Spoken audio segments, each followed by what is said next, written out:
for me because like I have been in crypto for a long time and I've never done an ICO or done any of these things. So I've been waiting for the right time to launch a product. And what has happened is that we had a couple of exchanges lined up, KuCoin, BitGet, MXC, etc. The plan in collaboration with a market maker was that we want to launch first only in MXC and on DEX's presence, and then slowly build our way up so to have more control and grip on the position, because also one of the main important things for us that we didn't want to have perps on day one, and we wanted to not have that. So we decided also to, you know, when MXC charges a very small fee, and we paid that only in stablecoins because we didn't want anybody to have other YND inventory, etc. Then when we launched our market, out of our surprise and also our market maker surprise, we had these huge perps market that went live. We didn't trade that ourselves. Other people have traded that, and at the end of the day, they're simply more sellers than buyers. But that first hour of trading, that opening, came as a bit of a surprise to us as well, to be like, where's all that selling pressure coming from, and why is there certain calls coming from the liquidity pool going back into MXC? And it was kind of this perpetuals kind of made it so that any sell pressure that happened was kind of magnified, and that caught us a little bit off guard. So the opening of the YND price was not fully as we wanted it to go. We wanted to kind of stay around 100 mil FTV. That was kind of the target of the launch. But what happened is that the first hour of opening just kind of destroyed that chart. And it's a little bit painful, obviously, if you're working on something for 2 years and then you have such a painful opening. So also that triggered a couple of our emergency triggers on our DEXs, because what happens when you have a perps market and a DEX pool, basically if the DEX then trades, the SEX trades with your DEX via contracts, they can kind of suck liquidity out of your main pool and inject that and kind of like arbitrage the SEX and the DEX pools. We were not able to do that, and the first trading that opened, that was a bit, that was unexpected. So looking back, I wish we just only did a DEX only TGE and just focused on that. That was also the goal with the market maker, to just have one centralized venue, one decentralized venue, and do that. That didn't fully go as planned, but nevertheless, it's also the silver lining of it is that the price of YND is what the price of YND is. We know that we have, products, we have income, and basically the plan for us now is to rebuild protocol on liquidity, rebuild the, stack more revenue, and then at some point build up that revenue, and then activate a huge buyback at some point, and then start to buy back YND, and then start the whole, buyback and distribute model, which we already started on a small scale. But for people that will be patient, we will increase that with the revenue that will come from the new product releases that we have planned out.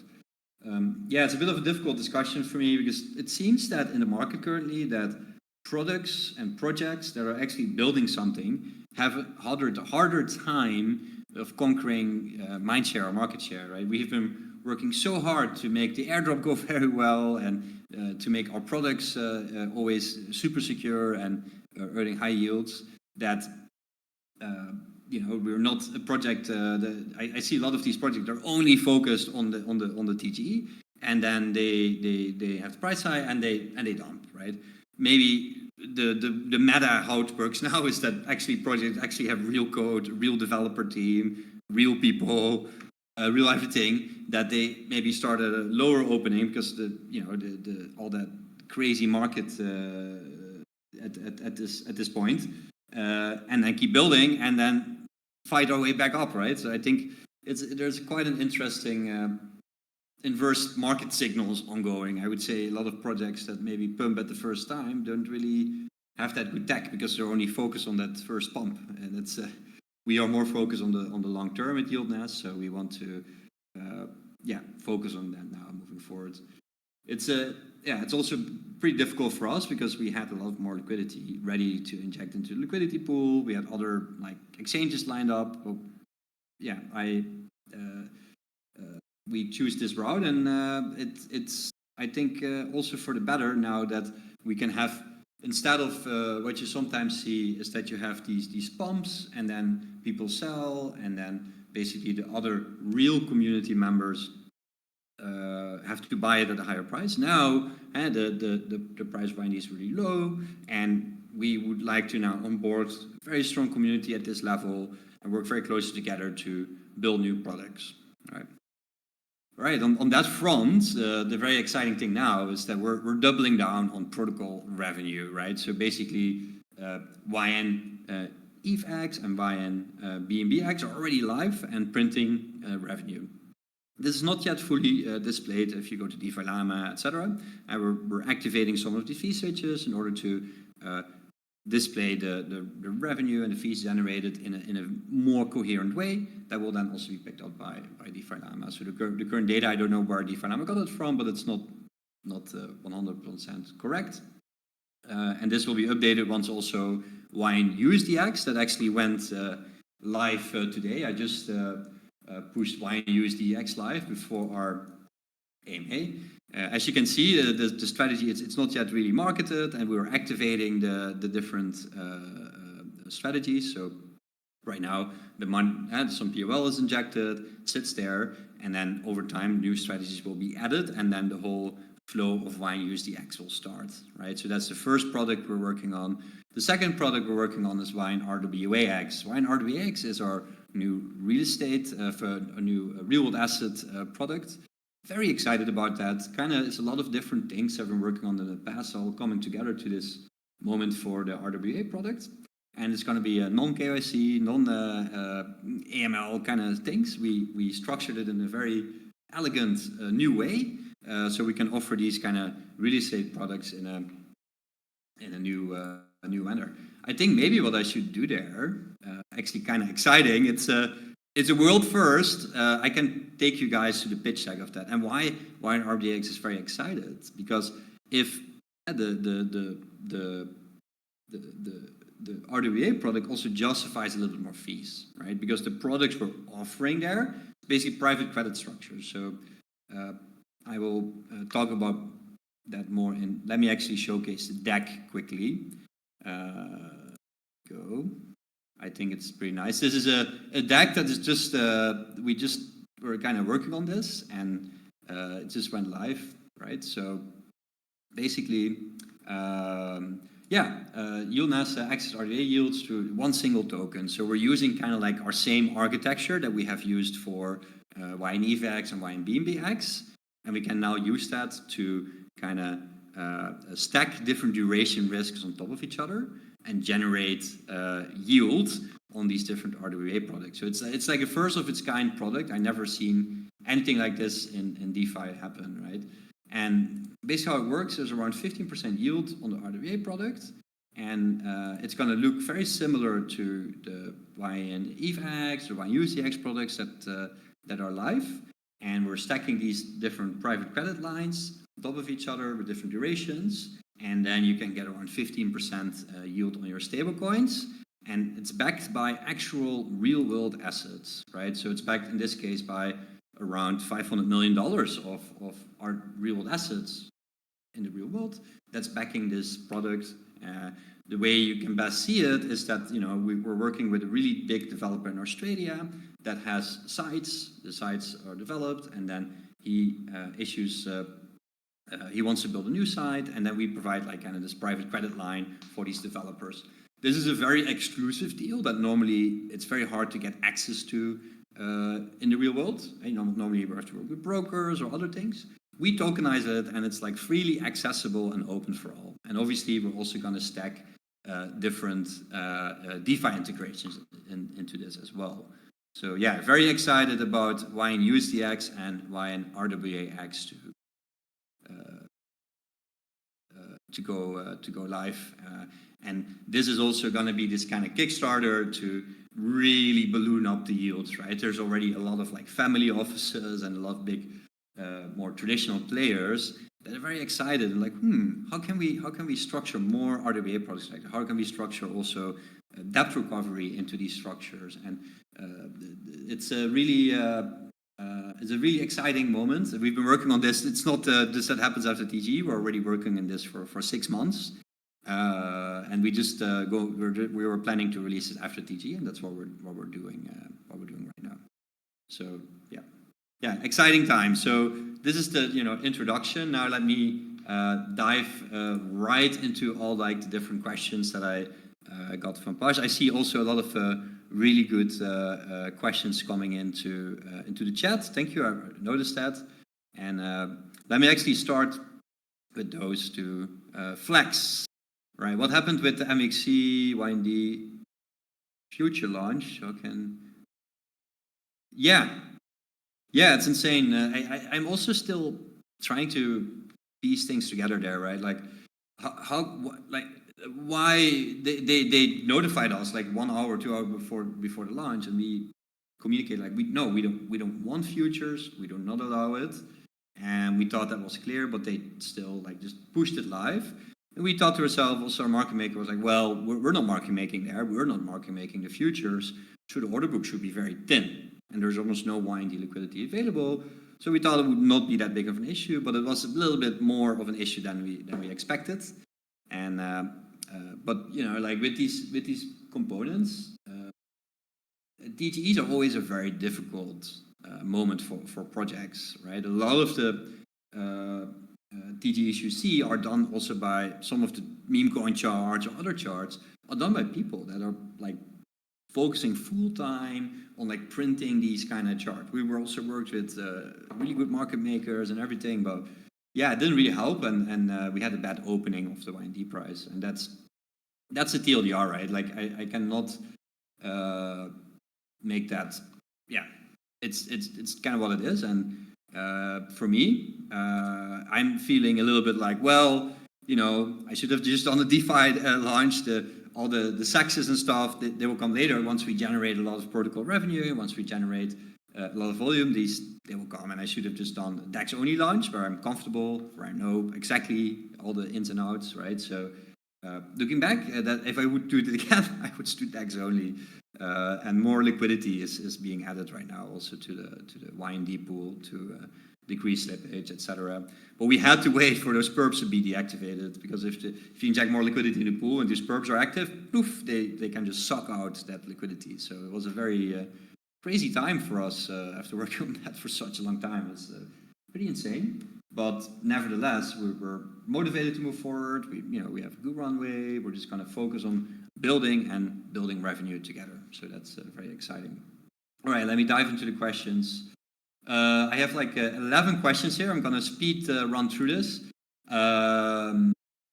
Question number 1, I find a little bit unclear. There was somebody asking me, YieldNest is pioneering multi-LRT with strong research like qubit swap models.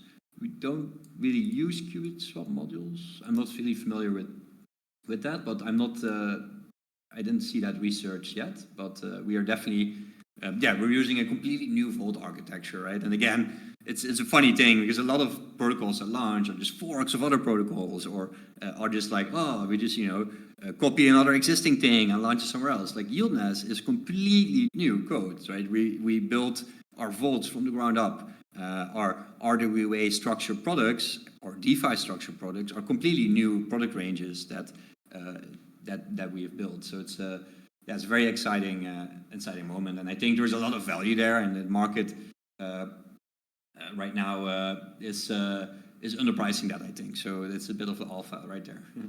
All right, question number 2 for RWA product. Can you explain how to verify the off-chain information? How does the process work? Yeah, this is such a great question, right? So we've been working on this quite a lot, and what we're going to do, we basically will have attorneys ready to liquidate any of the collateral, right? So in normal RWA products, I worked with RWA products already when I was still at MakerDAO, where we were setting up SPVs, doing all these things, and also when I was working in Miami, I was also already working with RWA products. And the problem there is most of these products do invoice financing, which is super risky, and you don't really have that much collateral. or tokenize a building and a house, and that becomes as a complete shit show. And I think the best thing to tokenize is private credit. Private credit is basically we loan somebody money, in this case a real estate developer that has already built a lot of sites in the past, right? He built a lot of big projects in the past. These people, these developers, they have a lot of collateral in real estate. They bond that collateral in real estate, and they basically want to borrow against that to build a new project, right? So what we do at YieldNest, we take that collateral, in this case around $500 million of collateral, we take that and we bond that, and we already have a prepaid lawyer active if the RWA issuer doesn't pay back the principal, and meaning that if you go into the ynRWAx product, it's a duration product, right? So you get 15% yield, but it's a 3-month duration, right? But we also have a buffer, and we have weekly yield payouts that happen. And after that 3-month period, if the collateral or if the principal is not paid back, there's already a lawyer that's prepaid that's sitting there that watches the address. If the money doesn't come back, the lawyer is activated and it starts to liquidate the real estate, meaning that then the real estate is sold and then the principal comes back. So that process is already completely activated, and we have that all worked out legally and also in smart contract side, and that's will all be released next week. Next week we will start with a pre-deposit vault. So basically it's like a pre-deposit vault with I think $1 million to $5 million cap, I think.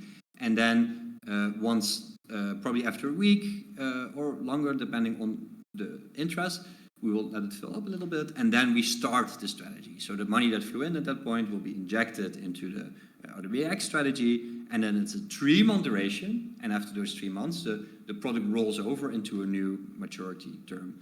It's the first product of its kind on chain or in DeFi that I'm aware of. And the way we verify this is with actual people that accountants or law firms or also working with Chainlink to have nodes that will activate, that will verify the collateral in RWA space, and they can also verify the prepaid lawyer that will be activated once any of the RWA assets need to be liquidated, right? So that's already all built, and it's all basically pre-deposit vault of this is going live next week. I will probably do an in-depth AMA about this next week. So I'm very excited to then showcase the docs, showcase all the UI and everything that you guys already just got a quick sneak peek of right now. All right, question number 3. For new community members, how would you explain VYND in simple terms? Yes, so there's 2 ways. So you have SDYND and VYND.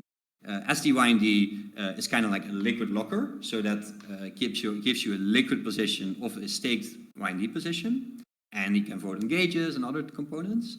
If you are a hardcore YieldNest governor and you're very excited about YieldNest, then you should stake VYND, because this gives you also power to vote on bigger topics. So the voting power with SDYND, you can vote on the gauges, where you can vote where the inflation of the buyback and distribute YND goes, and with VYND you can vote on the gauges and you can vote on governance proposals.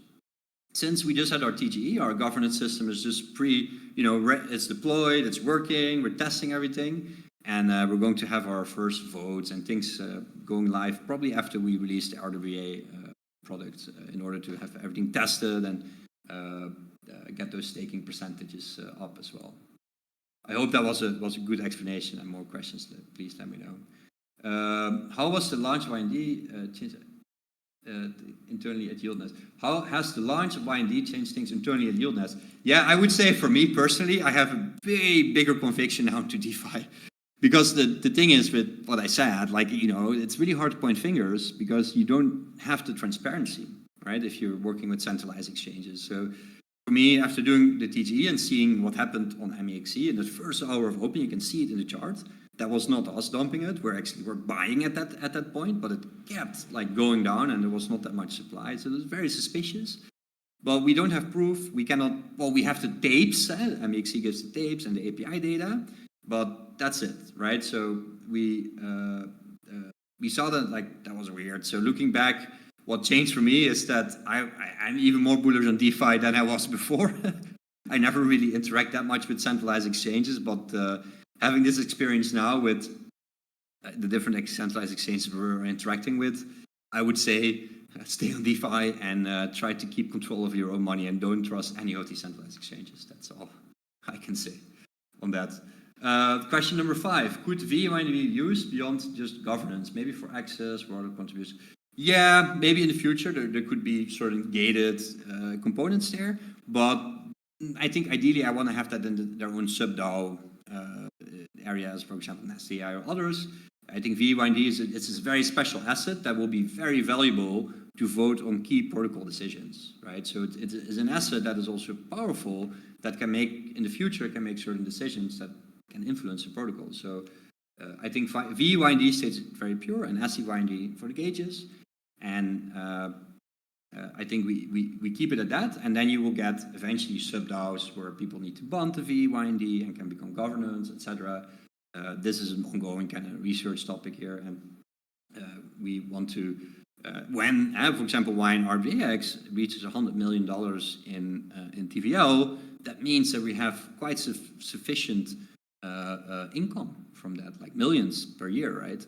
So then we can also pay governors or other people that come in. So that I'm very excited to explore that, but it's a little bit premature. So we need to push more liquidity in, push more TVL, promote our products better, and then together we will be able to get to that stage. Yeah.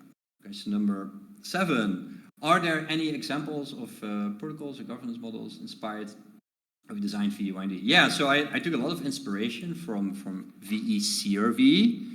I like that a lot. I also like the Spectra model a lot, the TINA model. So I investigated a lot of these VE models, and that kind of came for me at the buyback and distribute model that I think is, especially in the beginning, the best model, but we will switch that later probably to our own stablecoin. As you guys know, we're working on our own stablecoin. So we have ynUSDX, that's our own USD derivative. But when we have all the derivatives launched, ynBTCX, ynRWAx, ynUSDX, ynEVX, ynBNBX, and maybe others in the future, we will have this kind of collateralized debt position, similar how MakerDAO works or other like components work, where you can then bond your derivative and mint a stablecoin against it in our own CDP model, right? That's what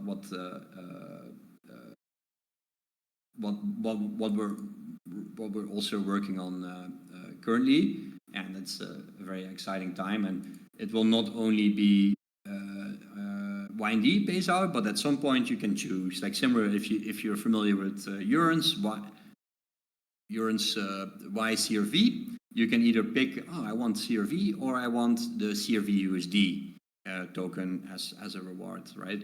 But this will take a lot of time, so because we first need to build our own, like the stable coin that we're going to build, and that will then be intertwined in the governance module and the reward payouts.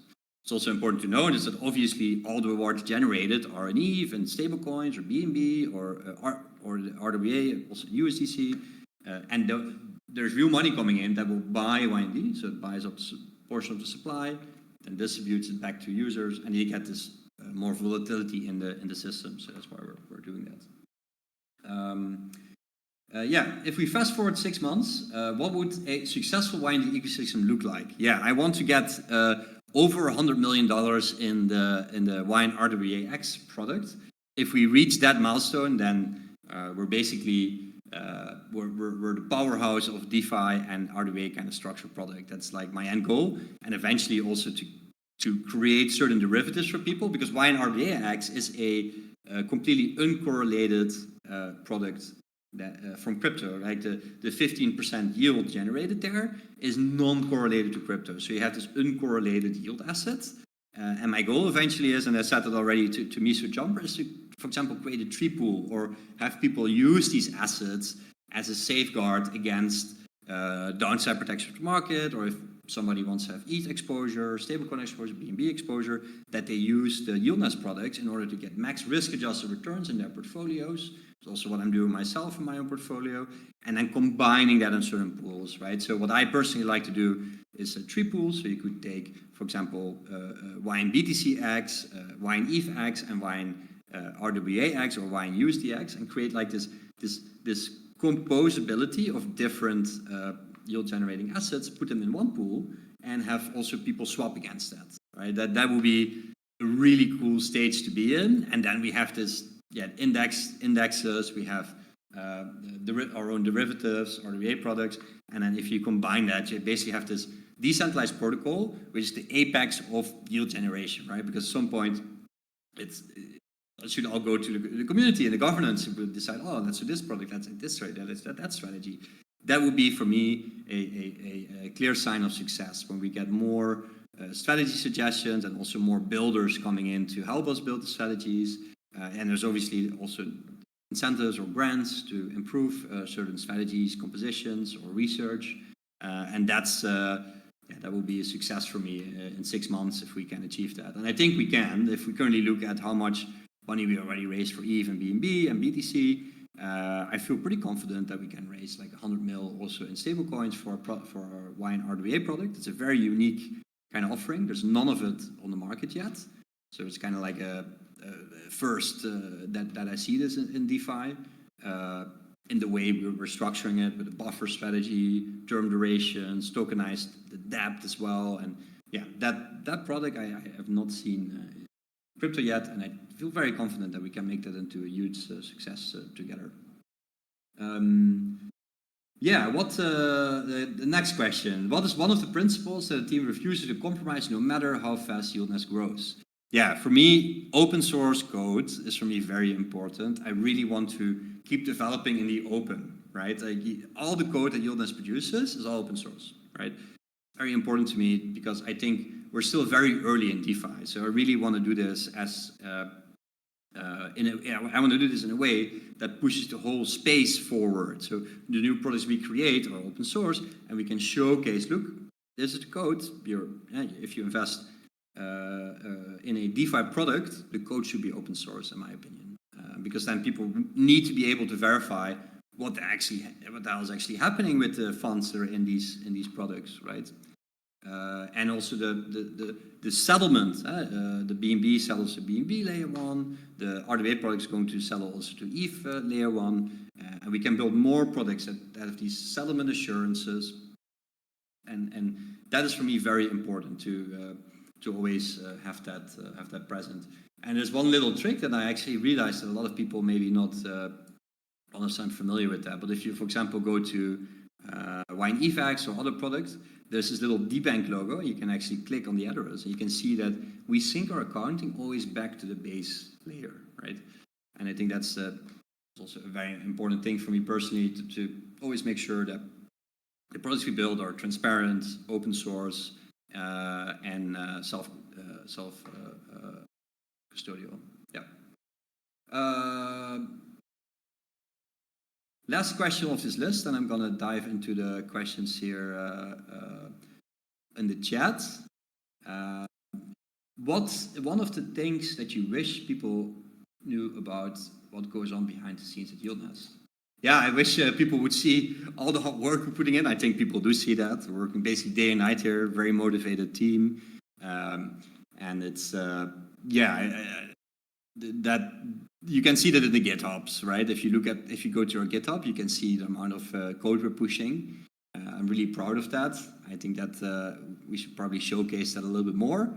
And also would be important to showcase the passion that we have about DeFi and how the vision we have there and the RWA product, but it's all coming out soon. And the hard work we're doing has to showcase itself in great products we're producing. So yeah, that's the last question from the list that I got from Pasha. Thank you. Now let me dive into the questions. Thank you. I see Gilder's chat. I think that's Remco, right? No? I'm not sure. Let me dive into this. Thank you. All right, let's go.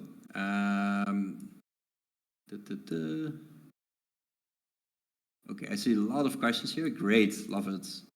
So let's go. Let's start with question number 1. Yes, so the circulated supply is being updated. We had some issues with CoinMarketCap and CoinGecko on that. I don't know why they're responding so slowly, but CMAO and Dan are now constantly pinging CoinMarketCap and CoinGecko to update that, because now it's like a self-reporting circulating supply, but it should be updated more accurately, and that's being done right now. We'll check into that after this AMA, and then I will get more clarity on that, because that same question. This is like all these listing websites like CoinMarketCap, CoinGecko, or even DEX Screener, for example. Like they pick up your data, right?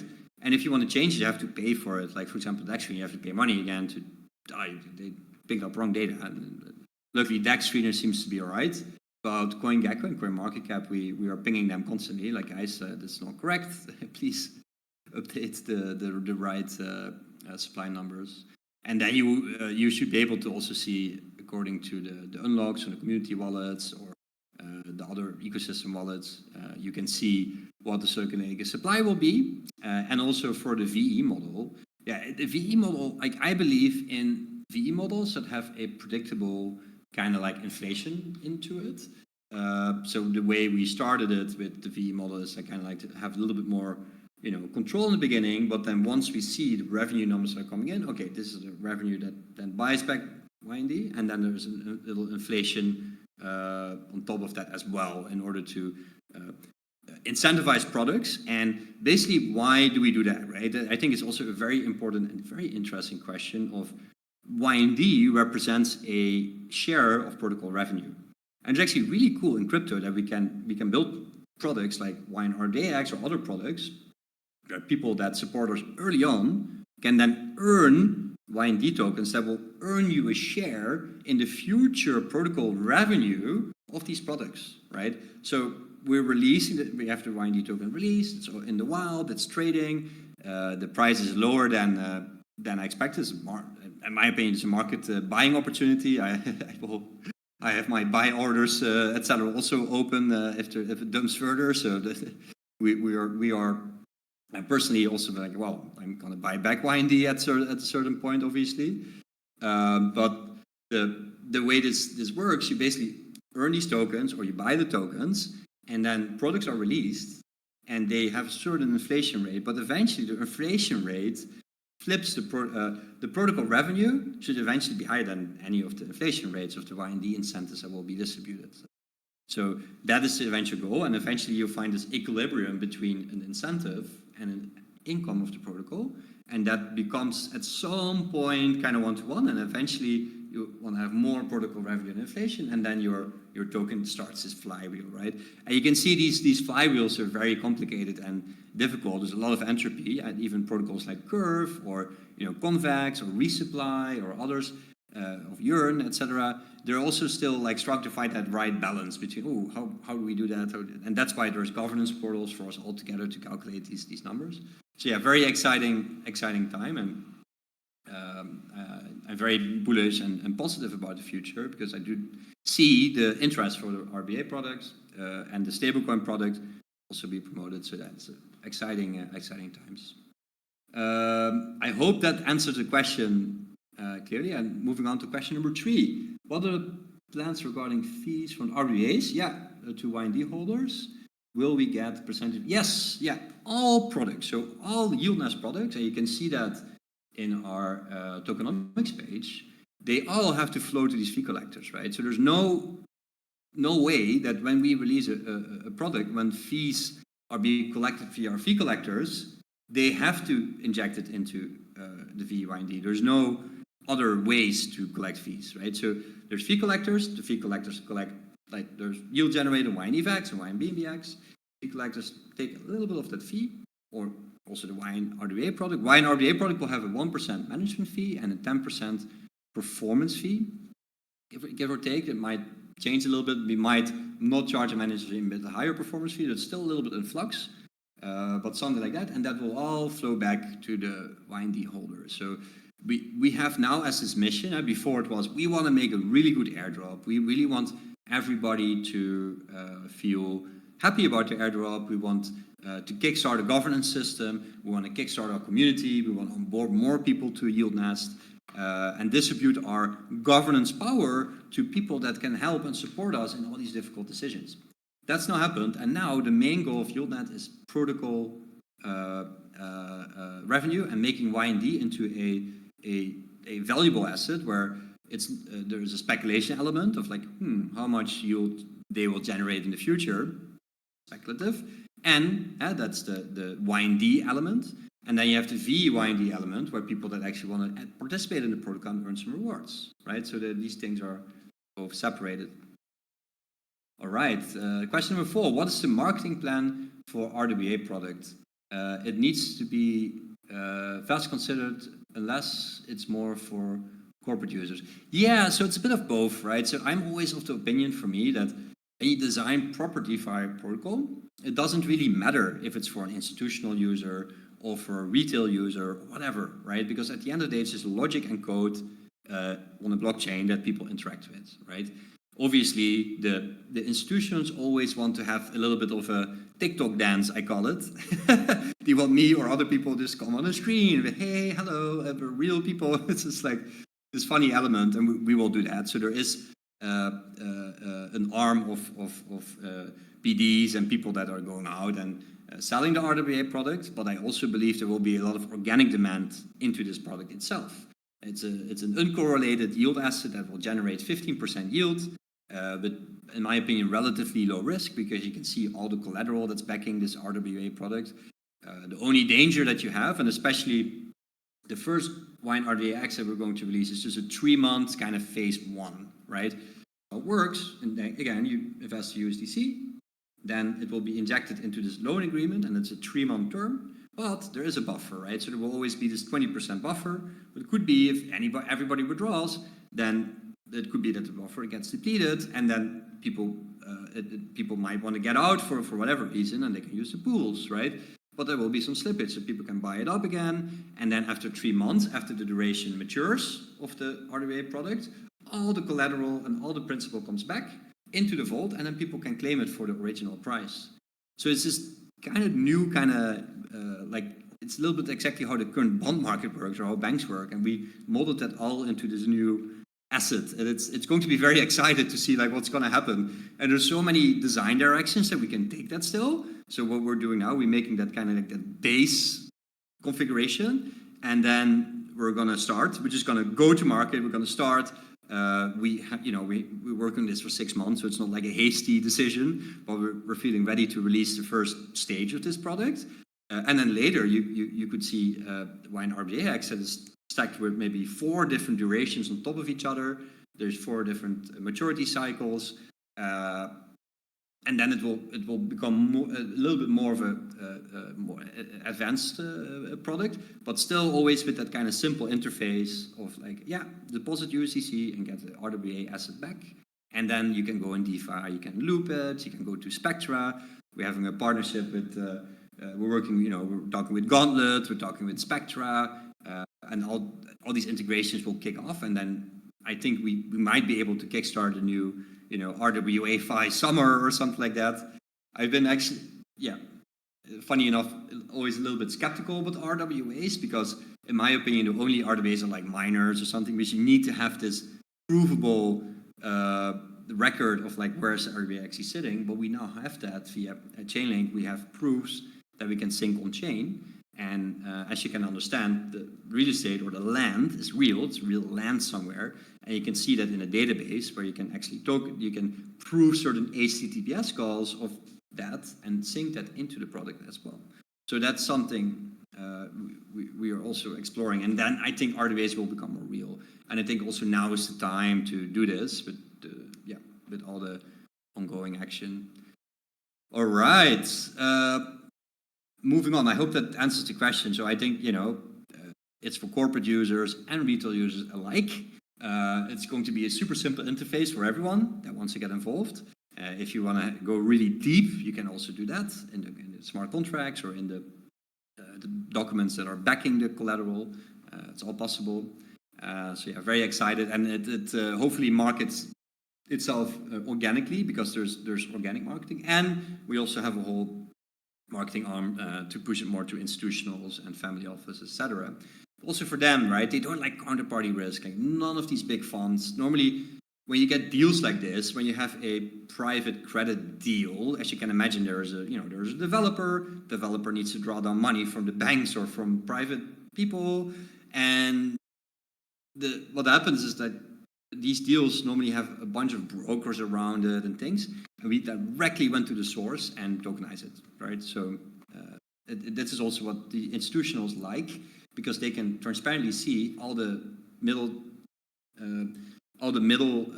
things that are in the middle to the developer, and in this case, there's basically one straight line to the developer, and there's no counterparty risk because we accept the USDC and it goes directly to the developer. So the people that invest, you can directly see that. There's no broker structures in between or other things in between. And that's normally in the traditional financial world, you have a lot of counterparty risk if you do these kind of private credit deals. So we removed that.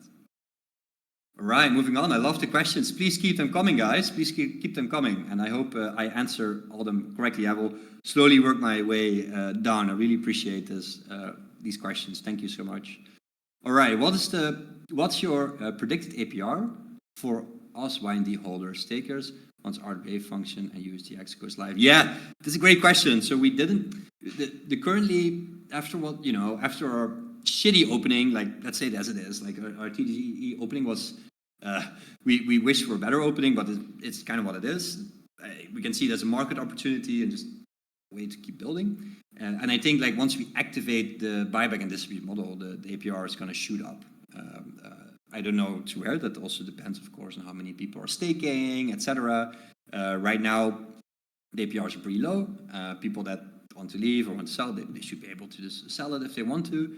And when we then activate the new products and we activate the fee switches, that all that revenue is being piled up somewhere, and then at some point we just inject it back in and automate these flows, and then you get this unstoppable DeFi flywheel that we're going to unleash. It's a bit hard to say the exact percentage or prediction there, but all I can say, I did see, I think also your message in another chat of like, yeah, why do we distribute YND? This is inflation. It's true, but behind it, there's real dollars coming in. ynRWAx gives YieldNest protocol revenue in USDC, right? USDC comes to us, and then we buy back YND and distribute that, right? That's only in the beginning to create this flywheel, and then later, I want to also pay out stablecoins or ETH or other components, and we're working with Aragon as well to solve for that.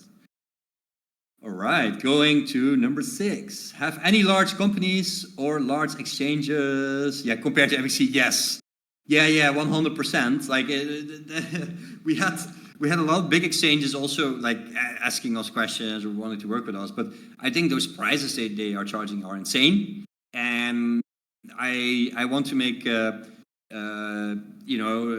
and C2P from Convex. They are also investors into YieldNest, right? And they already told me like, Amadeo, don't do any sexes, just do DeFi only. And I was a bit stubborn. I thought like, well, I kind of want to do one sex and then work up to like KuCoin or BitGet, which we also had offers from, but we wanted to kind of start and then do secondary market listings. But I think now what I will do, I will just be stubborn and focus more on DeFi, create all that volume, create all that income, and then the exchanges come to us. This also happened to Convex, etc.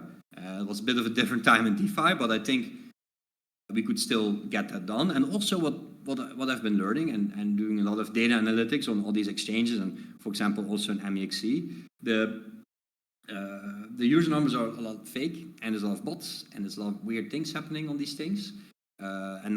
You can get more retail in, but at the end of the day, I want to create an on-chain ecosystem, so I should have done just an on-chain launch, and we're going to focus on that. That doesn't take away that at some point maybe Binance or other big exchanges, if they come up, that we would list there, and then it trickles down to all the others, right? And that's kind of also my strategy. We do talk with a lot of bigger exchanges. I have a lot of connections in the space, and people know that I'm a very good smart contract builder and DeFi builder. So I'm just going to lean into my strengths, and if we get other exchange listings, etc., we will want to do that also transparently. And I also, like we did, I cannot say too much about it because all these centralized exchange things, they create these kind of weird fake deals and things, and I'd rather just be fully transparent and hopefully at some point have an exchange coming to our governance forum and post an offer there that we can all vote on if we want to actually list on a centralized exchange or not, right? So yeah, I want to work together to get to that stage. I also think we're living in a very different market cycle because of all these meme coin bullshit and other things. It's like I think a lot of these centralized exchanges, they're completely geared towards weird meme coin and short-term gain launches, right? It's not really a long-term thing, and DeFi is more long-term, and we're going to double down more there. You will see there will be a little bit more liquidity slowly but surely injected into the Uniswap pool. Oh yeah, and also I'm creating a curve pool, ynRWAx YND. That's already live with a little bit of TVL. We're going to stream some YND incentives there to get more community members, to deposit some liquidity there as well, to help us create more LP. And then eventually at some point we want to also create more POL, etc., right? So to have some of that revenue and then we can vote, for example, oh, here's Treasury, this ecosystem wallet, we want to vote to inject more money into the wallet, into Uniswap, instead of paying out the VYND that YieldNest takes. Right now, YieldNest is not staking, or the team is not staking, etc. The team is still on a 1 year cliff, and I did that on purpose. And then if we get these other tokens, the team then, or the ecosystem wallet is going to start to stake it, we can then vote on what happens to that income. Do we want to inject it into a liquidity pool, etc.? That's where I want to go. And then together I want to battle with these exchanges together as a community.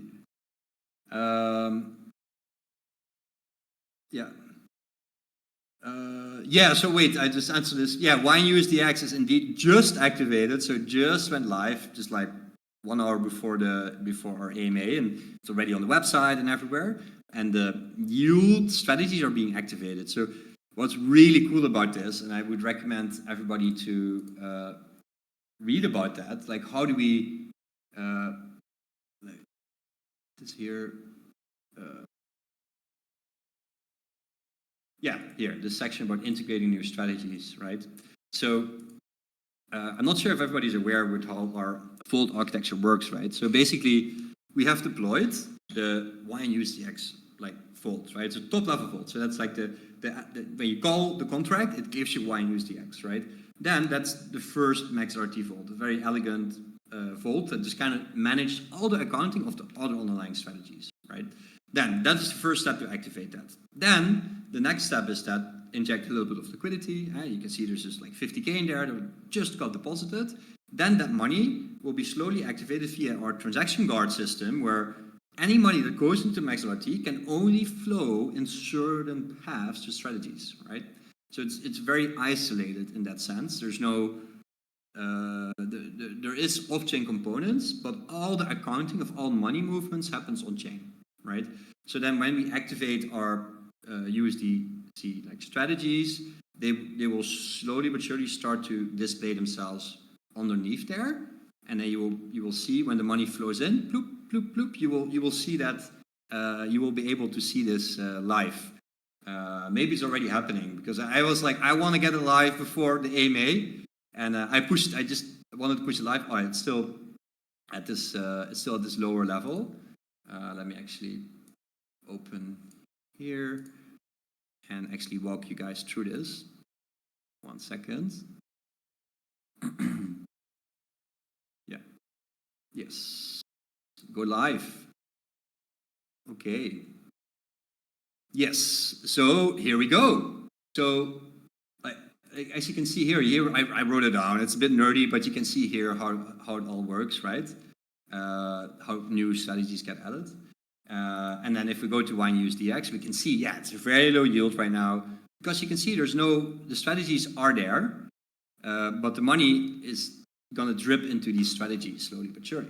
And then if you want to inspect exactly what happened, you can click this handy DBank logo here, and directly pulls you to the DBank page, and you can see transparently exactly what's happening to the strategy.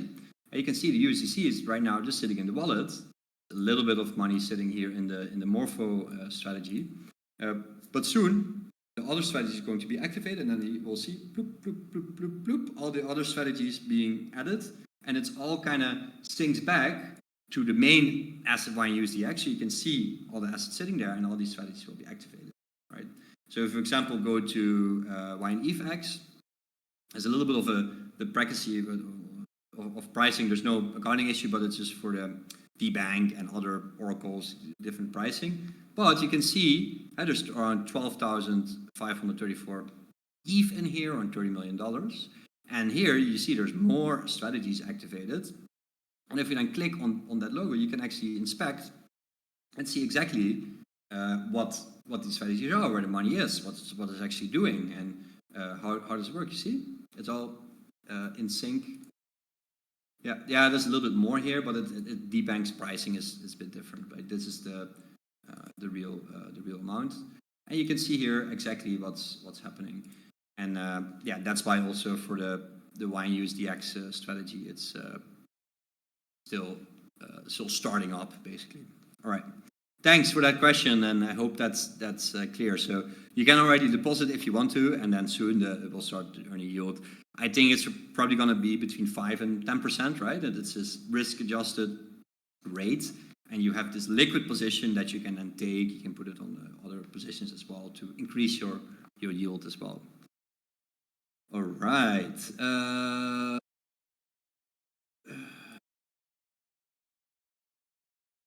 Yes, I'm going to question number 7. It's a long question. I'm just reading it. Yeah, so that's a great question, right? So we're now saving it up a little bit because of the the bad opening. We were like, well, let the price drop a little bit. We're not going to pick it up. We're not gonna, same thing if you're a trader, and there's probably some traders here in the audience. When something happens on the chart, or when some maybe doesn't 100% go as planned, you can be aggressive and fuck it. I'm gonna push back millions into it. Like I was myself pretty angry. I was like, what's happening here? I'm gonna buy it all back. But then it's better to just calm down and make a good plan and execute that. And that's what we're now doing. So I don't know. There's not any more changes on the YND tokenomics, and I think the fee switches. Yeah, probably after. I'm thinking actually about July, mid-July or end of July to do that, and to save up that liquidity, to let people that are new to the community discover YieldNest, let the token price do what the token price is going to do, and then after some point in time, we're going to activate the fee switches and we'll push back more liquidity into the market. My first priority after the TGE was getting the perps removed, and that was not as easy as you would like to expect, but yeah, it's now removed. There's no more perps, so that's the first good step. And then we're gonna, expand to BNB chain, expand to ETH and INC, etc., and have more and more presence there. All right, question number 8: will we have to lock tokens to receive the fee distribution once active?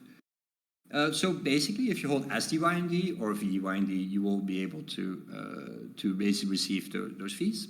And you can claim them. With SDYND, you will have to stake your SDYND.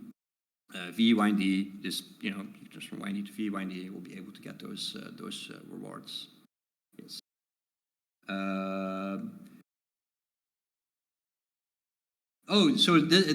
So I hope that's clear. Like the cool thing about the YieldNest DAO system, right? Let's actually go there, right?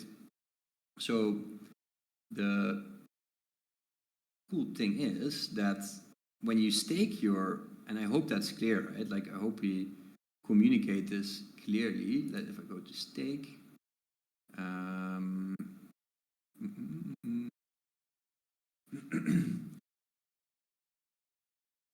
yeah. Now I'm looking now at the, here we go, right? So it's also communicated on the website. So if you go to the DAO.YieldNest.finance, you will go to the staking page, and instead of a normal VE model where you have to lock for 4 years and then cannot do anything, etc., what we do here is we have a mechanism where you stake your tokens, and there's only a 30-day cooldown. So when you want to get your YND principal back, so your actual YND tokens back, you can get them back always within 30 days. We can actually increase or decrease that number by governance vote. So again, if you have the YND tokens, we could make a vote like, oh, let's increase that or decrease that. But right now we set it at 30 days. And then the voting power of your YND goes up linearly, right? So actually, let me show you the DAO page. Probably the most easy to show that. You can see here, open my browser, and you can see here the voting power is here, and then you basically have a 3-year steep here going up, and then your voting power can reach a maximum. So when you stake, the longer you stake, the more voting power will be accumulated. So people that have YND, they can see that right here. And then StakeDAO, it kind of happens like for you. Also, StakeDAO will have a merge and locking system coming out, splitting and merging system coming out soon as well. And basically, you can see here that voting power goes up, right? And instead of having to lock it for 4 years, you have to just lock it once, and then your voting power will increase. But when you unstake it, you will not lose anything. You will lose your voting power. You get all your YND back, but your voting power will go to 0 when you unstake your position, right? And each position is kind of like its own NFT, right? So when you stake here, I want to stake 1,000, one position, I want to stake 1,000 again. These are separate positions, and they will accumulate voting power, and the more voting power you have, the more share of the rewards you will be able to accumulate. So that's, I hope that is clear. And I will do more series on this, and as you can imagine, especially with the architecture, how Aragon V2 works, you can see there's this message bus in between. So normally what you have with smart contracts, what's very difficult in the past for DAOs, that any change to DAOs or any modules you want to add to governance, you need to upgrade your whole smart contract stack. What we did together with Aragon V2 is we created this kind of like middle layer where we can add or remove governance modules into it, right? So that is now live, and it's all it's all accessible, and it's also all open source. So it's really cool because that message bus, also other systems use Aragon V2, so we're kind of all working together to make that Aragon stack, the governance stack, better, and we can propose modules, we can also remove modules if you want to. So yeah, the sky is the limit here. All right. Slightly more appealing, if not typical locking. Yeah, so I hope this answers your question, right? So it's like, yes, you have to lock your YND, but it's only for 30 days. And then your voting power goes up. So if ever you want to exit, click, you exit in 30 days, you get it back. If you want to get the governance rewards and always want to be liquid, then I would recommend StakeDAO, liquid locker, so SDYND. SDYND, basically you take SDYND, you have to stake SDYND. So you put it in staking, you can directly enter and exit out of that position. And then underneath, the YND is then delegated to StakeDAO. StakeDAO is not able to vote on proposals. So StakeDAO can only vote on gauges, basically. Yeah. So I hope that's clear. All right. Yeah. Yes. Thanks, bro. You're welcome, bro. I hope that's clear. Thank you so much for all these great questions. I'm going to continue now downstream. And if you could answer, what comes to have we partnered with the RWA products? Yeah. So there's, we have a law firm Bird and Bird. We have Kimber Capital, which is a big firm.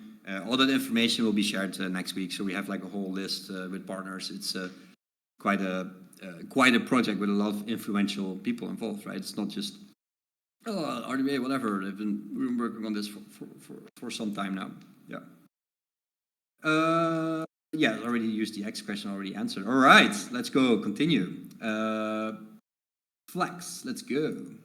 Okay. I asked it in the forum as well, but I think you also alluded to NEST DAO versus YND. I believe, unfortunately, I'll check the answer later. Thanks. Yeah, so basically NEST DAO is kind of our AI overlords that eventually will provide data feeds to our sub-DAOs and governance structures. And NEST DAO, we're already talking to Gelado and others. There's a lot of developments happening there because as you guys know, with NEST DAO, we built this system where You take your NAS DAI tokens, you stake them, and you get this kind of like AI portfolio manager, right? That will help you to manage your YieldNest portfolio, basically. Of like, oh, you know, you have some ETH, put it in ynRWAx, and then maybe put it in the curve pool, put it in Spectra. For us here, maybe that's like really simple steps, but for a lot of users, that's already very complicated. So NAS DAI, in order to use that kind of portfolio manager, you have to stake NAS DAI, for example, and use that. All the revenue generated by NAS DAI, again, because of the sub-DAO, will flow also back to the YND holders. So it's it's a whole system that we're working on currently, and the NAS DAI itself is progressing slowly but surely, but obviously the whole TGE made it our focus shift fully on TGE, and now we're slowly switching back also to focus on AI-related work, or governance-related work, or products, etc., etc. So that is, I hope that is clear, Flex, and you will see it back in the recording. Thank you so much. Is a voting transaction simply signing a message? I mean, that depends, right? So there's multiple actions. You can execute certain actions. You can, you know, create your own proposals that will require actually a transaction. When you vote on gauges, as far as I understand, it's only a signature, and you sign and you vote, right? So similar to how other of these voting systems with signatures work, right? So right now it's only signatures, but maybe we're gonna make it transaction in the future. But now it's only signatures, make it nice and easy.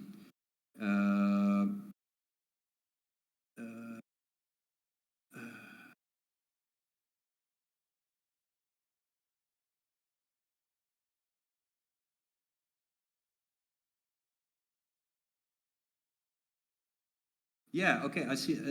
Yeah, I hope that's clear. Okay, next question. We're gonna do some work with Kernel DAO. They're looking for USD products. Yeah, the USD product itself will be on ETH layer 1, so it's like ETH layer 1 settlement, but it's all bridgeable. So it's actually really cool that like all our assets, actually YND is already at 7 chains, right? I'm not sure if you guys were aware, but it's already in 7 chains.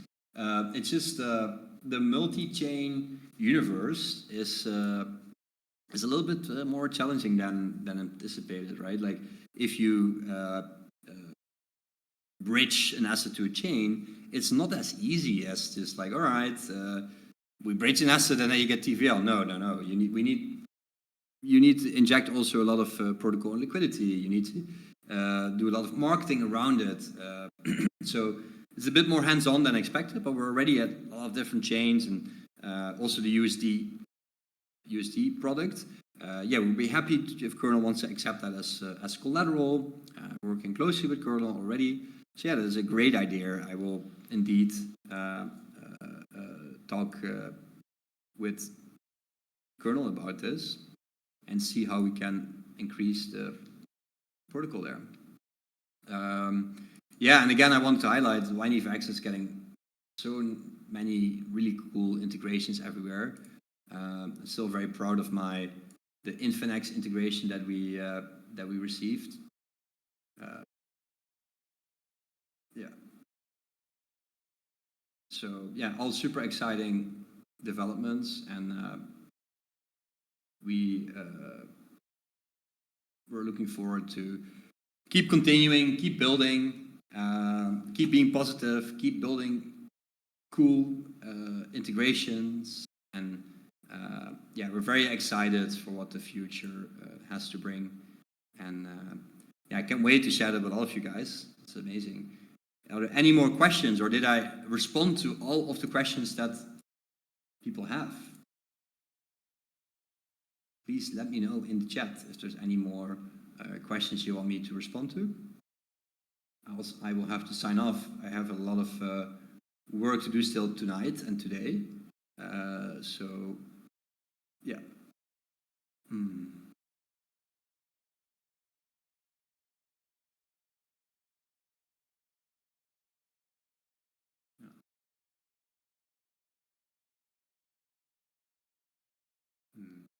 Yeah. All right. Thanks. Thanks everyone for joining. I'm very happy to be here with everyone, and very excited for what the future will bring to YieldNest. Very bullish as well on the future, and You can see it's already late here, but I'm gonna keep grinding. We'll keep moving forward. We're more motivated than ever. And thanks again, everybody, for joining, and appreciate all of your time. And see you in the next one. Thank you. Bye, guys. Appreciate it.